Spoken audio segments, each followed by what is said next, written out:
بسم اللہ الرحمن الرحیم۔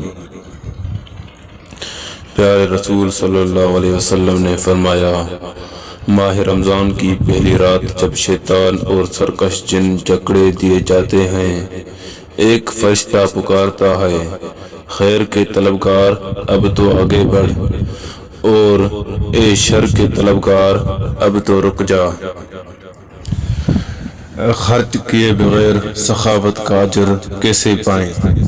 رسول اللہ صلی اللہ علیہ وسلم نے فرمایا، میں قسم کھا کر کہتا ہوں کہ دنیا دو قسم کے لوگوں کے لیے ہے، ایک وہ قسم کہ جنہیں اللہ تعالیٰ نے مال بھی دیا اور علم بھی دیا۔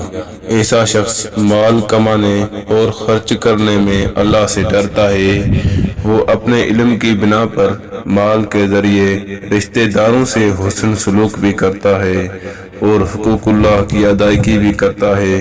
ایسا بندہ سب سے بہتر درجے پر ہے۔ دوسرا وہ قسم کہ جنہیں اللہ نے علم دیا مگر مال نہیں دیا۔